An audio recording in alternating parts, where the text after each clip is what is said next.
संग एक सागर का नाम है।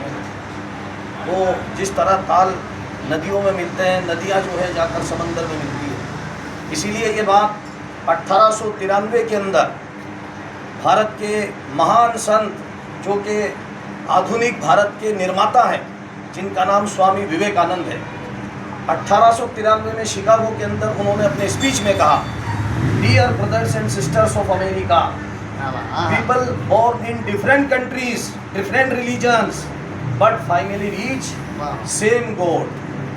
As river born on different places, but finally reaches the sea.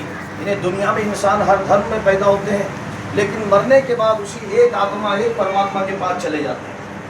जीवित थे तो कोई मंदिर जा रहा था, कोई मस्जिद जा रहा था, कोई चर्च जा रहा था, कोई गुरुद्वारे जा रहा था, लेकिन जब मरे तो सब के सब एक ही ईश्वर के साथ चले गए, एक ही ईश्वर के पास पहुंच गए। किसी को मोक्ष मिला, किसी को निर्वाण मिला। तो आपका ये कार्यक्रम इस बात का ऐलान कर रहा है कि हिंदू हो तो हिंदू रहो, जय जय श्री राम को। हिंदू हो तो हिंदू रहो, जय जय श्री राम कहो। वो मुसलमान तो अजान गूंजे आसमान, वतन परस्ती का भी मीज़ान होना चाहिए।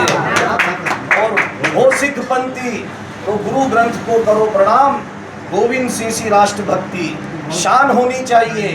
लेकिन वतन की आन पर कोई आंच आए तो दिल में सबसे पहले हिंदुस्तान, दिल में सबसे पहले हिंदुस्तान होना चाहिए।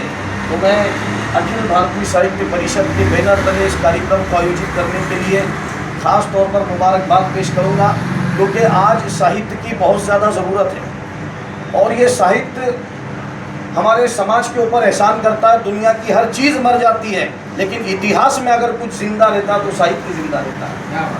इसलिए कि साहित्य है गीता है, साहित्य ही कुरान, साहित्य ही गीता है, साहित्य ही कुरान, साहित्य से बना ये सारा हिंदुस्तान। और साहित्य ही मर्यादा, साहित्य ही ये सम्मान, साहित्य ही मर्यादा, साहित्य ही सम्मान, साहित्य से बना भारत का संविधान, साहित्य से बना भारत का संविधान। तो आज इस साहित्य को बचाने के लिए जिस तरह आपने कार्यक्रम को आयोजित किया है, संघ की जो विचारधारा है और जो विचारधारा संघ के रहबरों की है, वो विचारधारा वेदों की आई हुई विचारधारा है। और वही वेद किसी ज़माने में कुरान बनकर, किसी ज़माने में पुराण बनकर, किसी ज़माने में गीता बनकर, किसी ज़माने में बाइबल बनकर इंसानियत को रास्ता दिखाते हैं। वही विचार लेकर कि संस्कृत का एक श्लोक है, बहुत ही अच्छा श्लोक, जब भी मैं पढ़ता हूँ तो मेरा ईमान ताज़ा हो जाता है। अयन नीजः परोवेति गणना लघु चेतसाम उदार चरितानाम तो वसुधैव कुटुम्बकम्। ये हमारा ईमान है, ये जो तेरा है, मेरा है, ये अपना है, ये पराया है, ये उसका वो हमारा। ऐसी बात करने वाले छोटे चित्त के लोग होते हैं, छोटे सोच वाले होते हैं, नेरो माइंडेड लोग होते हैं। और उदार चरित्र वाला कौन होता है? जो सारे परिवार को, सारी मानवता को, सारे कुटुंब को, सारे संसार को अपना परिवार समझता, अपना खानदान समझता है। वसुधा वसुधैव कुटुम्बकम्। तो वो विचारधारा संघ की विचारधारा है। इसीलिए इन्होंने अभी एक कार्यक्रम हुआ था, जड़ से जुड़ो, उस कार्यक्रम में मेरा जाना हुआ। आरएसएस ने देश के मुसलमानों को अपने साथ लेने के लिए राष्ट्रीय मुस्लिम मंच बना रखा है, जिसकी देखरेख संघ के कर्मठ और जाबाज सिपाही श्री इंद्रीश कुमार जी के अंडर में वो जो है संस्था काम करती है। और देश के सारे मुसलमानों को भाईचारे, एकता, अखंडता और भारत माता का सपूत होने के नाते एक प्लेटफॉर्म पर लाने की कोशिश कर रही है। तो हम इसको सलाम करते हैं। बड़नगर की जो धरती है, ख़ास तौर पर नितेश जोशी साहब यहाँ बैठे, उनका समाचार पूछूंगा कि हाथ में आपके जो है किस तरह जो है, मतलब आपके हाथ में क्या प्रॉब्लम आई, क्या दिक्कत आई है। बड़े उससे कहते हुए एक शेर है बड़नगर की माटी के लिए कि भक्ति के संगीत की, प्रेम की हर रीत की, भक्ति के संगीत की, प्रेम के हर रीत की, बड़नगर की ये धरा वसुंधरा है प्रीत की। बड़नगर की ये धरा वसुंधरा है प्रीत की, और अटल बिहारी अश्क की जय किरण के गीत की। अटल बिहारी अश्क की जय किरण के गीत की। इस मिट्टी को नमन करो, यह है धरती कवि प्रदीप की। इस मिट्टी को नमन करो, ये है धरती कवि प्रदीप। यही विचार देश की आज़ादी में कवि प्रदीप के थे।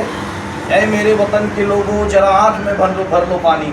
हमें ये नाज और फख्र है कि बड़नगर के अंदर, बड़नगर की गोद में ऐसा सपूत पैदा हुआ जिसने विश्व लेवल पर, राष्ट्रीय लेवल, इंटरनेशनल प्लेटफॉर्म पर हिंदुस्तान का नाम रोशन किया। और कहा है मेरे वतन के लोगों ज़रा आँख में भर लो पानी, जो शहीद हुए हैं उनकी ज़रा याद करो। हम लाए हैं तूफान से कश्ती निकाल के, इस देश को रखना मेरे बच्चों संभाल के।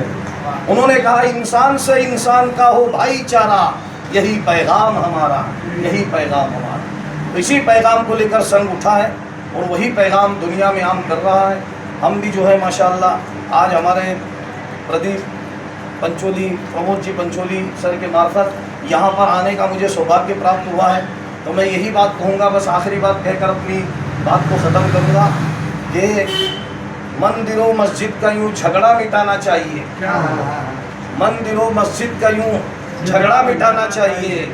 इस जहां में प्यार का एक घर बनाना चाहिए, इस जहां में प्यार का एक घर बनाना चाहिए। और दोस्तों इससे बड़ी कोई इबादत ही नहीं, आदमी को आदमी के काम आना चाहिए, आदमी को आदमी के काम आना चाहिए। बहुत बहुत शुक्रिया।